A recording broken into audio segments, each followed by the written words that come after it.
Hey guys, it is Nitro1 here, and welcome to Pokemon X Wi-Fi battle number 15. Okay, so today I'm up against a fairly popular YouTuber that most of you guys probably know of. His name is TheOneIntegral, otherwise known as Matt in real life.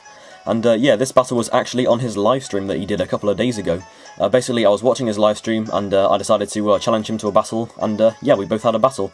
And yeah, it was a really intense battle. It was really awesome. Both of us did some really good plays. I'll put a link to Matt's channel in the description if you guys want to check his channel out. He does some really good videos. He uploads quite regularly as well.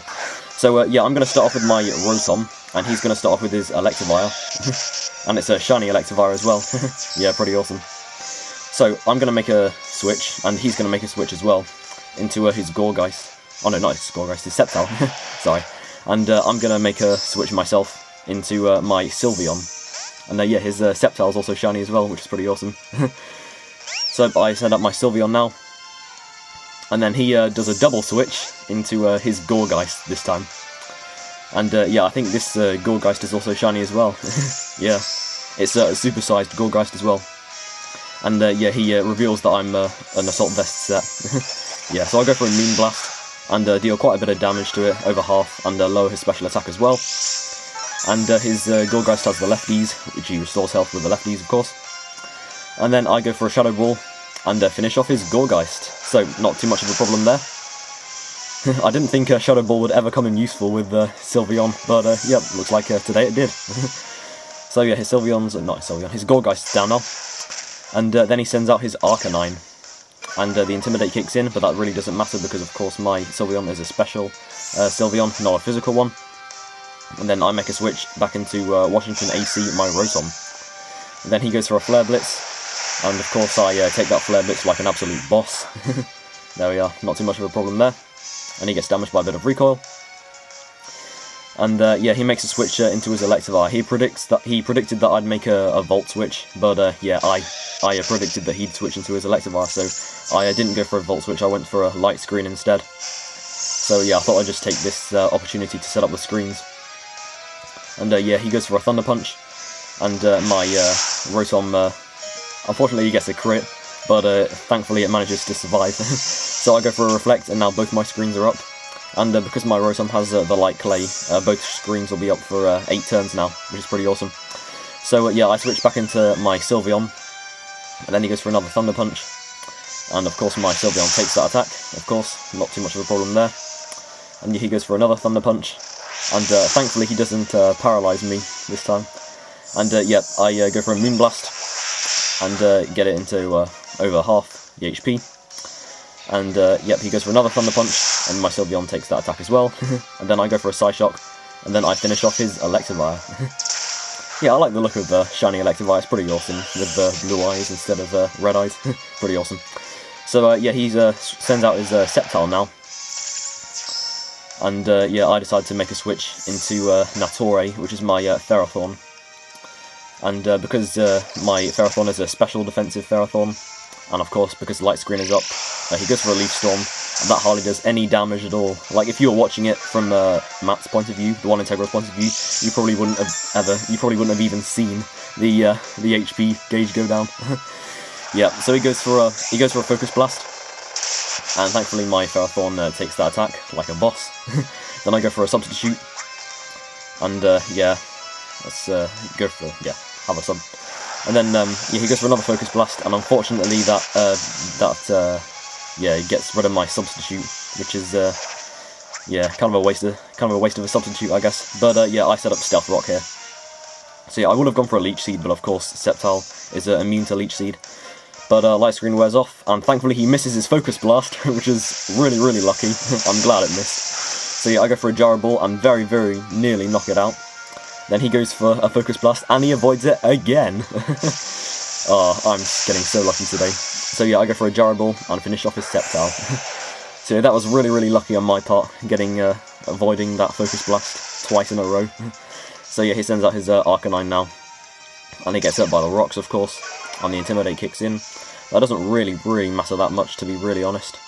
But yeah, he goes for a Flare Blitz, and of course he finishes off my Ferrothorn. I let my Ferrothorn go down to his Arcanine because I really don't need it anymore.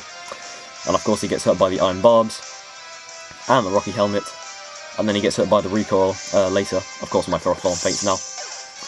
and then he gets damaged by the recoil, haha. So he's into the red HP now. And then I send out Kamikaze, my Talonflame. Then he makes a switch into his Aerodactyl. And yeah, I like Mega Aerodactyl, it's pretty awesome. Of course he doesn't Mega Evolve it just yet. But I go for a Brave Bird. And deal quite a lot of damage, considering that he's resistant to flying, because he's part Rock type. But that deals quite a lot of damage anyway. If he wasn't resistant to it, it probably would have killed him. So yeah, I make a switch because I know he's going to use Stone Edge. So I send out my Rotom as a death fodder here. So he Mega Evolves his Aerodactyl into Mega Aerodactyl. Yeah, I love Mega Aerodactyl, it's pretty awesome. So yeah, he goes for a Stone Edge, of course, as I predicted, and I endure, I obviously take the hit, and of course my Rotom goes down. So yeah, Rotom's job is pretty much done now. I don't really need Rotom anymore. So I send out my Talonflame back out again, and I'm hoping that he gets KO'd by this Brave Bird, but unfortunately he doesn't. He survives with 1 HP, which is really, really unlucky, for my part anyway. But of course it was really lucky for him, because he manages to finish me off with the Stone Edge. And thankfully he actually hits as well. So yeah, my Talonflame goes down now. And then I send out Dinner Time, of course my Alakazam. And then I Mega Evolve my Alakazam into Mega Alakazam. But unfortunately that was quite a bad mistake, because obviously the Mega Stats don't actually show, well, just on the first turn of Mega Evolving.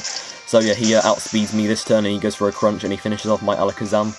And my Alakazam is done like dinner, literally. Okay, so I send out my Sylveon now. And yeah, my Sylveon is basically just a death fodder here. He goes for an Earthquake, and then he finishes off my Sylveon. So yeah, I'm down to 1 Pokemon now, and he's still got 3 of his Pokemon left. So I send out Bowser, my Chestnut, the final Pokemon I have, and he goes for an Earthquake. I'm surprised he didn't have any Flying-type moves like Aerial Ace, but yeah, not many people run Flying-type moves on Aerodactyl. So I go for a Brick Break and finishes off his Aerodactyl. So that's down now, and he sends out his Jellicent now. And thankfully, yeah, he gets hit by the rocks, of course. And thankfully my Chestnut outspeeds his Jellicent. I didn't think it was going to. But unfortunately it survives that Seed Bomb, and he goes for a Will-O-Wisp, and he cripples my Chestnut.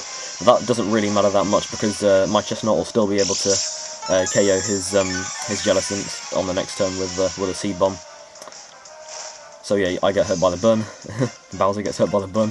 That's slightly ironic, actually. But yeah, the Quick Claw moves first. Well, makes my Chestnut move first, but that doesn't really matter, because it's going to move first anyway. So I go for a Seed Bomb and finish off his Jellicent. And then all he has left is his Arcanine, and I think that I'm done for. But watch this, just watch this.